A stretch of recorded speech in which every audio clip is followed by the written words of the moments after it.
everyone. Welcome back to another episode of How Did We Not Know That? My name's Jack. And I'm Nat. And today, Nat is going to present on I don't know. What did you choose? I'm talking about Jamaica today. I realize I know nothing about Jamaica.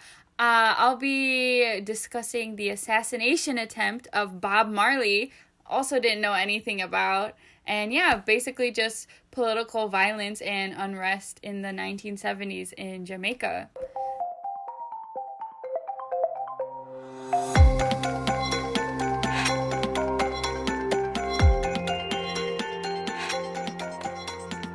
Like I said earlier, I know nothing about Jamaican history or politics. Like, I just know of it. It's like the vacation destiny, a lot of them. Yeah, Caribbean area. I know, and I'm like, okay, I know Bob Marley, and I know his music. Wait, I had no idea that someone, like, tried to kill Bob Marley, because, like, who would try to kill him? Like, it does not surprise me. I mean, look at all the people that get assassinated, like, that's true. Usually really Abraham Lincoln. Lincoln. Well, yeah. The best people. Yeah. Like John Lennon, man, like all these like peaceful people. But yeah. Someone tried to shoot and kill Bob Marley. And so the reason I found out about this is that like I was on Netflix and this movie was recommended to me. It's called Who Shot the Sheriff? It's part of Netflix's remastered series. But yeah, so you can watch the documentary, and it's basically talks about his assassination attempt in Jamaica at the time. So I saw that on my recommended list, and I was like, what the heck is going on in Jamaica? So I watched it, and then I did some more research, and wow, there's so much happening over there that I'm like, literally, how did I not know this? So I'll set the scene. So on December 3rd, 1976, at around 8:30 p.m., Bob Marley and like all of his bandmates and his managers, his wife, his friends, they're all rehearsing for this upcoming concert. They're rehearsing at his quote-unquote safe house because at the time he was receiving a lot of death threats. And so they're recording some songs, practicing some songs, and all of a sudden, they hear gunshots, and 7 gunmen raid his house, and they end up shooting his wife. Like, his wife, the bullet grazes her scalp, and then his manager, Don Taylor, is shot in the back and in the leg. And Bob Marley is also shot. A bullet grazes his arm. They were trying to aim for his chest, but he was standing sideways, so it just got his arm. And so you might be thinking, how did this situation arise? Like, what? Get to this point, what the heck? Like, this is literally crazy. And so, in order to understand why these gunmen were trying to kill Bob Marley, I have to give you some background about Jamaica. So Jamaica was a former British colony, which I did not know. I did not know that I did not know that Britain had colonized Jamaica. Apparently, British ships landed in Jamaica in 1655 and had been using the island as a slave trading post, and so the people of the island were enslaved, and they also used it to, send slaves to all over the world. And so, for, hundreds of years. But I think, the Caribbean is just soiled with... Yeah. I think the Caribbean has the most, the deepest history of the slave trade. Yeah. The most slaves are the there. West Indies. Yeah. Yeah, so for, hundreds of years, it's a slave trading post. And in 1962, Jamaica finally gains its independence from Britain.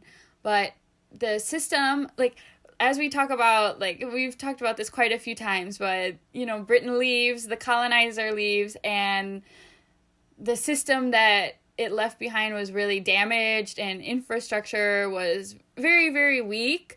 There were like there's no food in the grocery stores. There were food shortages all the time. There were so many power outages, and there were like police blockades. They really struggled with police brutality. And basically, like in the 1970s, Jamaica resembled a war zone. Like there's lots of racial division between whites, like British whites, and then Jamaican blacks in the country. And there's also a big issue with police brutality. And like all the police carry guns, and there are many like unarmed people being shot or beaten.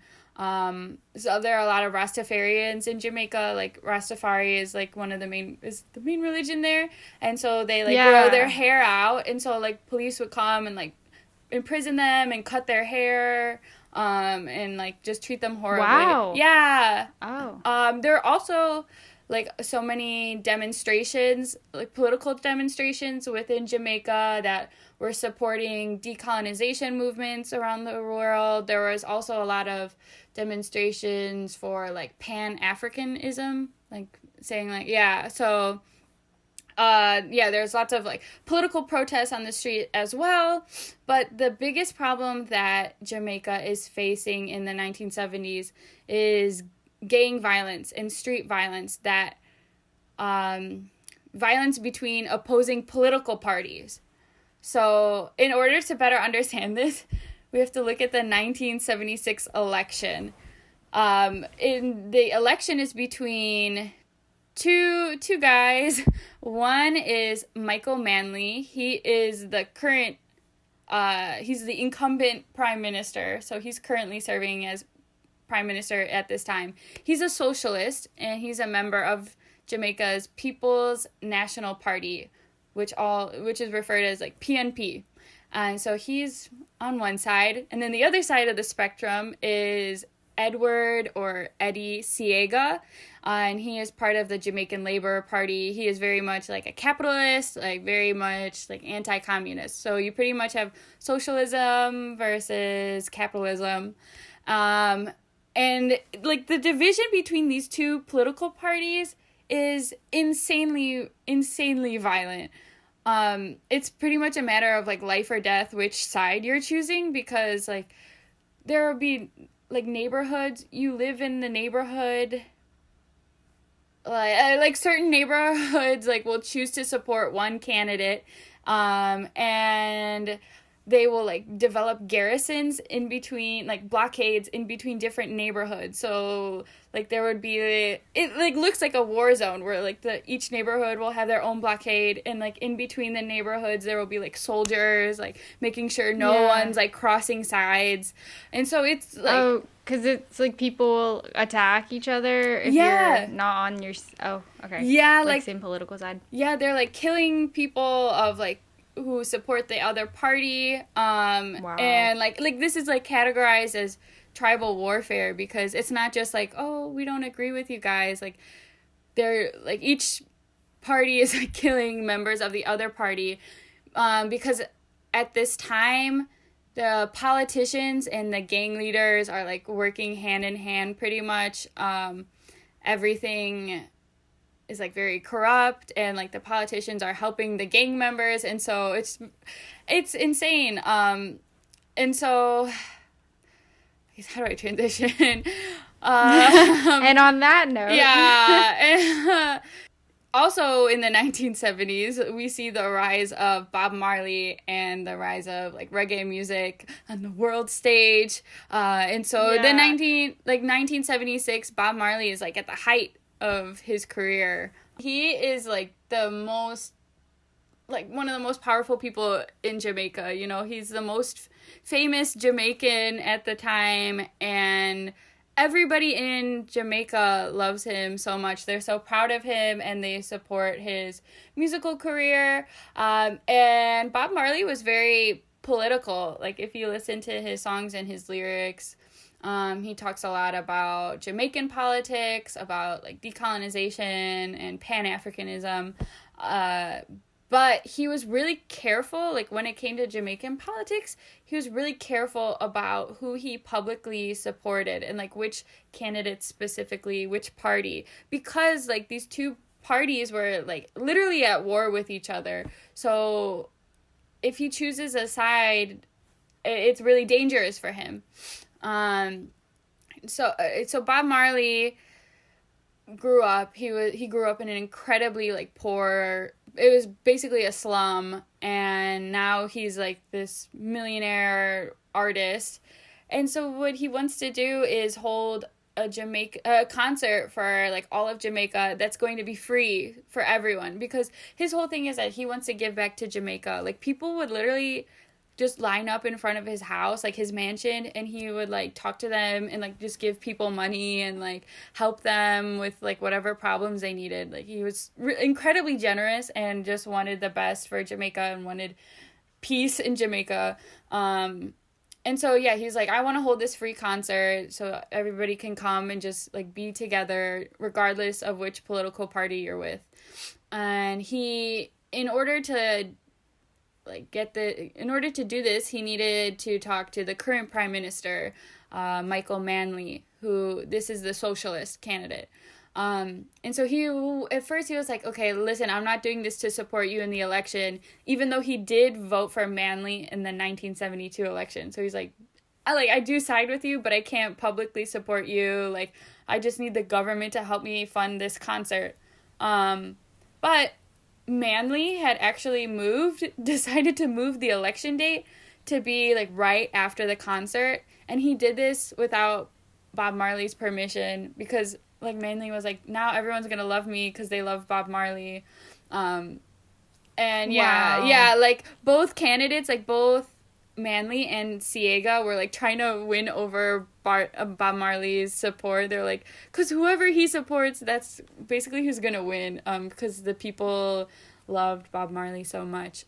So Manley moves the election date, and Bob Marley's pissed, but he's still wants to put on this concert. At this time, after he announces his concert and people are like, oh, well, now you're like basically siding with Manley.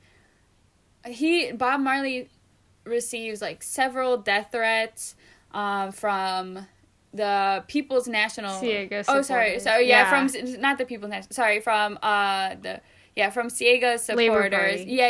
From Siega supporters, because they're like upset with him that he claimed his sides, and so Bob Marley is put under 24-hour security detail like the weeks before the concert, while he's preparing for this concert. So then, like I mentioned earlier, December 3rd, 1976, these 7 armed men do invade his house, because conveniently at this time the guards were absent when the armed men came, and then they showed up after the men left. So I mean, it's pretty much, people believe that the guards like were from the opposition and they were like in on it.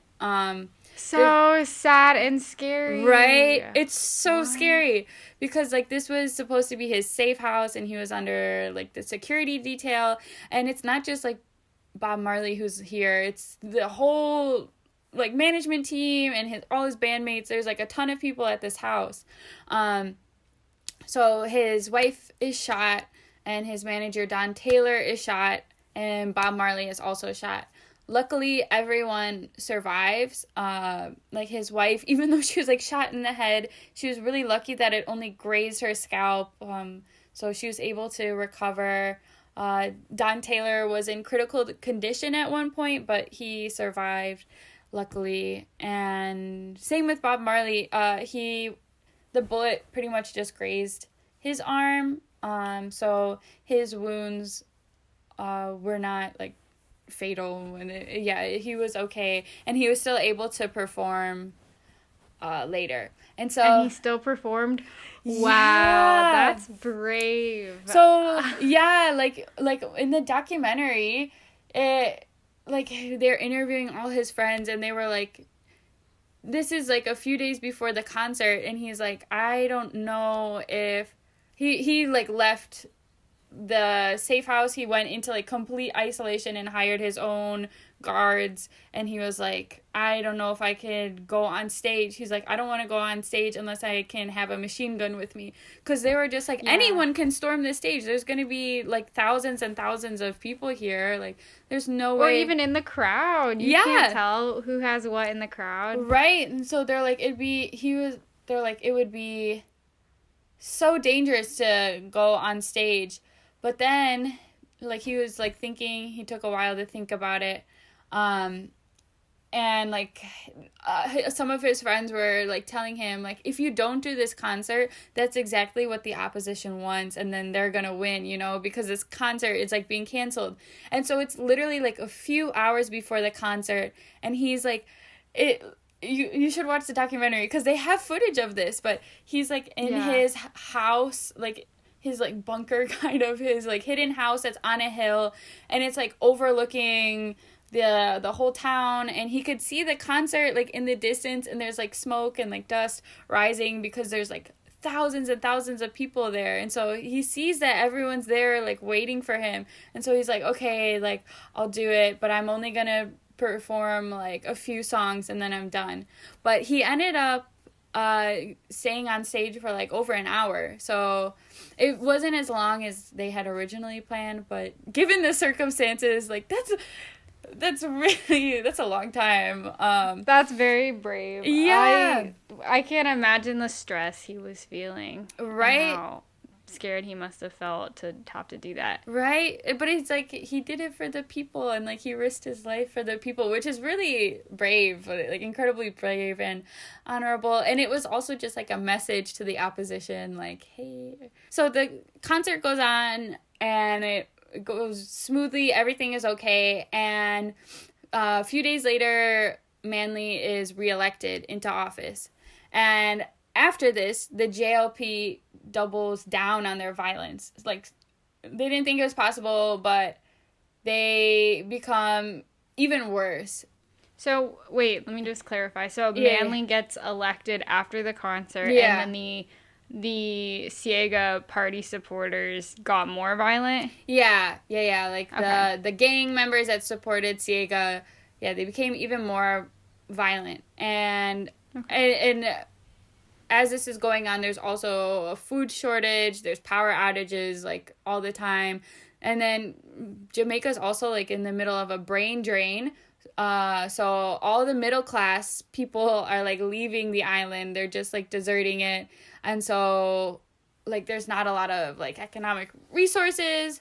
And it was a really hard decision. But, like, after this concert and after the assassination attempt, Bob Marley decides to leave Jamaica and go into kind of like self exile. And so he moves to London for like the next few years. He goes on like world tours, but he's like, I can't go back to Jamaica, it's too dangerous for me. So Manley is reelected, and this is the part of the story where it gets a little bit crazy. Okay.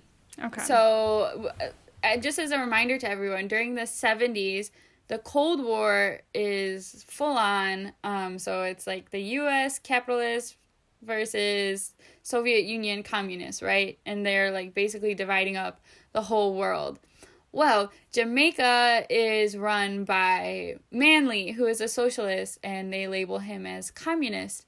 And actually, Manley and Fidel Castro, the leader of Cuba, were like really good friends. And so the US government looks at this and they're like, hey, we don't like this. We're really worried that Jamaica is going to become the next Cuba.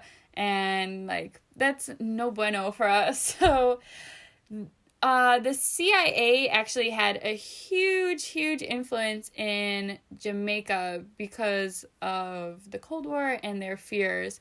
And it's actually like pretty funny. So Eddie Ciega, his last name is spelled Seaga, but like Jamaicans would, like when they were making fun of him, they would write it as Ciaga. So it's like, it looks like Ciega. Like he's on the side of the Yeah, because they're like, because basically the CIA put all their support into Ciega's party, the Labor Party, the Capitalist Party, and they helped him like financially. They are also accused of supplying weapons to the anti-communist gangs in Jamaica, and which the presence, the fact that there were all of a sudden there were a lot more guns in Jamaica, that made the street violence even worse. And like basically what would happen is that like one party would blockade, they would create a blockade around like the neighborhood of the opposing party, and they would burn everything down, and like they wouldn't let firemen in, like they wouldn't let police in, and they would just burn down the entire neighborhood. Like they killed everybody living there regardless of their age or gender. And like Whoa. yeah, it and like the level of like brutality is just like so disturbing. Like in one scenario they like it's not even clear, like it doesn't even matter which party it is, because like both parties are the offenders. It's not just like one party is violent, like they're killing, like both sides are fighting. And like so one side blockades a neighborhood, and then they burn down in like a retirement home, an old person's home, and they shoot at firefighters who like try to put out the fire and like rescue them. So it's it's incredibly brutal. And it's just like, it's like, I don't know, like how do you solve a conflict that's so like rooted into society, you know? Like I don't know. Yeah, it's very deep rooted. It's like I don't know, the conflict has gotten so bad now, it's even harder to reverse. Yeah. So how would you? It's like irreversible. Like how do you can't just like patch things up. Like I don't know, like there's no easy solution to like decades of like brutal violence. And then just another thing, while we're talking about the CIA had actually labeled Bob Marley as a subversive, and like they have a huge file on him apparently. A lot of it is redacted, so like we don't know exactly what they had on him. There are a lot of Wait, what's a subversive? Basically just he's going against like U.S. interests. He's labeled as like a threat to U.S. interests. They're like, we don't like this guy, because he basically supported the socialist candidate. So the CIA was like, this guy, we gotta watch out for him. Which is like also just like, come on, it's a Bob Marley. Like, that's crazy. Yeah, but that's in line with like the U.S. and everything they did in the 70s. Yeah. Everything we did in the 70s and 80s. Right? Like, it's the Cold War, so it's like they don't have time to like be nice, or like not be nice, but like it's the Cold War, so they're being a little bit irrational. Yeah, so in an effort to like to decrease division between the two parties and decrease tensions, Prime Minister Manley takes the two rival gang leaders and he puts them in prison, like at the same prison together. He's like, I'm locking you both up so you can like hash it out for a year. So he's like, you're going to jail for a year. And it's just like, he's like, you guys should bond.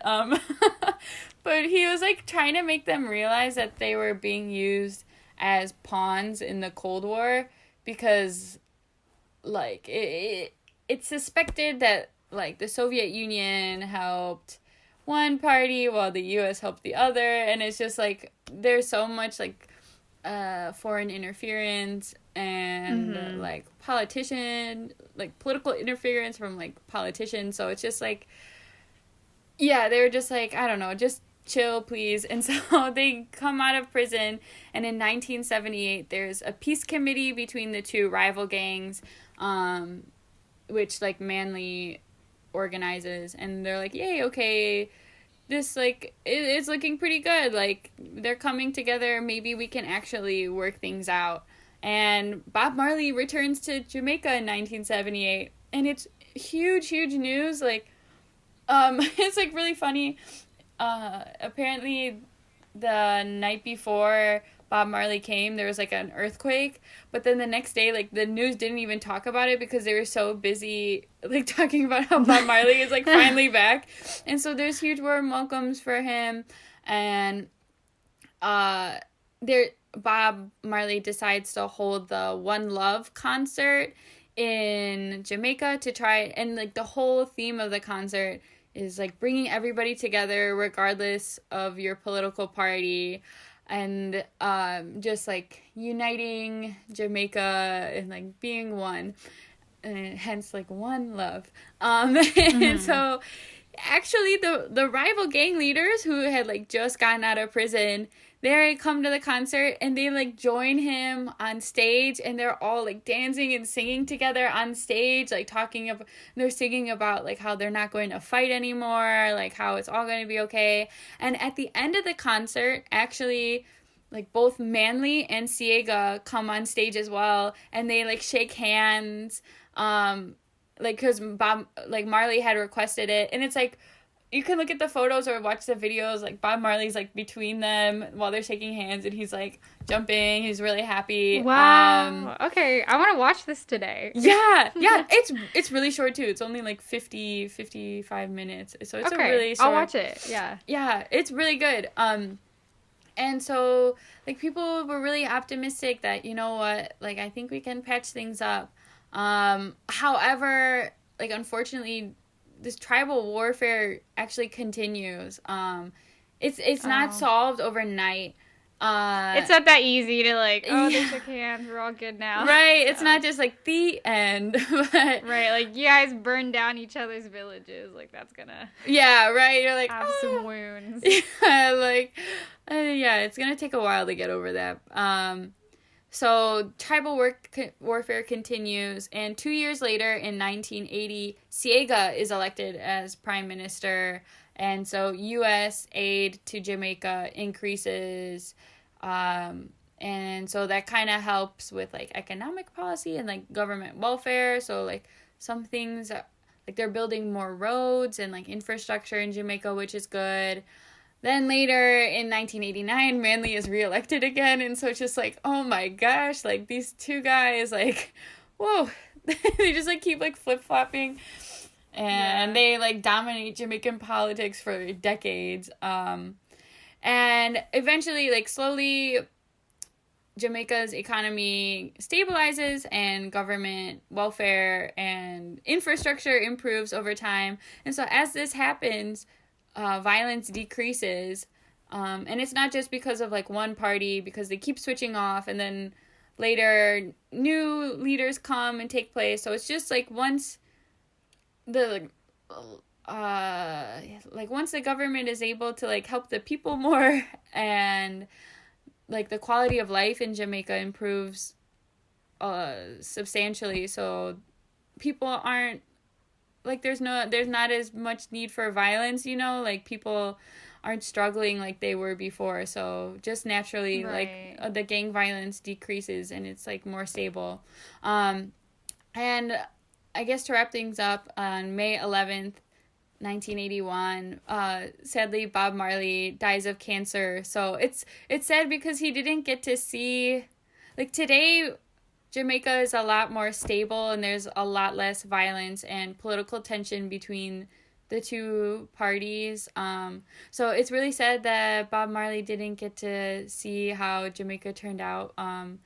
But I hope that, you know, I'm sure he knew, he was really optimistic and he really believed that like Jamaica could be a incredibly strong country once they like finally united. So I think he would be proud of it today. And right. Well, how old was Bob Marley in the 70s? Was he like early 20s or? Like, I think he was like only 30 when he died. But wait, Bob Marley, let me look it up. 36. Oh, okay. Yeah, that's very young. When he passed away? Yeah, he was 36 when he died. Which is, whoa! He has 11 children. Okay, sorry. Oh my! I'm sorry. Side note. We won't put that. Sorry, that just popped up. No, you can leave that in. I think that's funny. Okay. So, in another note, yeah. So what was the show on Netflix called again? You want to drop the name? Yeah, it's called Who Shot the Sheriff. It's part of the remastered series. I definitely recommend it. It was great. You had me going there in the first half because I thought he got assassinated. So I was waiting for you to tell me he got assassinated. And then you're like, and unfortunately, Bob Marley passes away from cancer. And you're like, he's like, oh, no. so he just, okay. No, yeah, not he just, but yeah, okay, he was assassinated. Okay, I thought at some point the CIA was going to assassinate him. No, but, yeah. I mean, some people think they tried, so debatable. Who knows? I cannot believe how intense the Cold War was. I think in America we learned about the Cold War. And if anyone else learned about the Cold War differently, tweet us. Yeah. But I feel like we learned it really centered around the Soviet Union and Cuba. Yeah, but Cuban it's really crisis. more expansive. Yeah, it's like we're interfering in a lot of different countries. Like both the Soviet Union and the U.S. are interfering in so many smaller countries' affairs. Like all over the world, like small countries, big countries. Like here's the thing: is like when I think of Cold War, like I feel like what we learned in school was like, okay, Berlin Wall, like Cuban missile crisis, and like that's like pretty much it. Like I don't know, I didn't realize the extent to which like the US and the Soviet Union had influence in like Africa, South America, Caribbean, like Southeast Asia, like literally every part, like every country in the world had to decide. Like the Pacific Islands, like it's crazy that the extent that like the Cold War, I don't know, the effect that the Cold War had on like the entire world. And I guess I just didn't grasp how wide of a range it had, because I feel like we only focus on like a few countries, but right. And I don't think I understood what they meant by Cold War, but cold as in we didn't fight it, it was we had other people fighting in different countries. Proxy wars, and it's crazy. Just like I don't know how much like the US government had influence like the local politics of like every country pretty much. Like even like Jamaica, like we're supporting one candidate over the other, and it's like, wow, like what the heck. Right. Very intense time. Yeah, I guess you hear about Vietnam as well, but you hear about the Vietnam War, but that's really we'll get into like that. Korea, like I don't know, but as well. But that's because we're older, I think, now that we realize that's part of it. I don't think I realized that in high school. Yeah. That those were part of it. Yeah, we really didn't talk about Vietnam War that much in high school. We don't have to get into this, but yeah. But anyways, okay, wow, Nat, thank you so much. I really like the topics you're choosing lately because I never heard of them. And so it's cool to get a look into the history of different areas that are not super mainstream for us in school.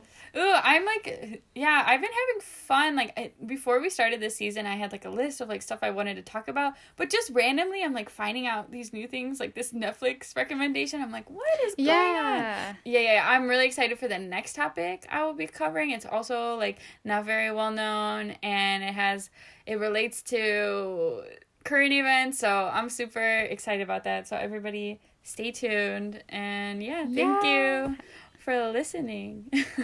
Thanks everyone. Bye. Bye. This has been an episode of How Did We Not Know That? If you liked it, don't forget to subscribe to us on Apple Podcasts, Spotify, or wherever you get your podcasts from. You can also follow us on all social media, including YouTube, at How Did We Not Know That? If you thought our podcast was low quality, we know. We thought so too. Help us improve the podcast by contributing to our Patreon. Thank you for listening, and see you guys next week.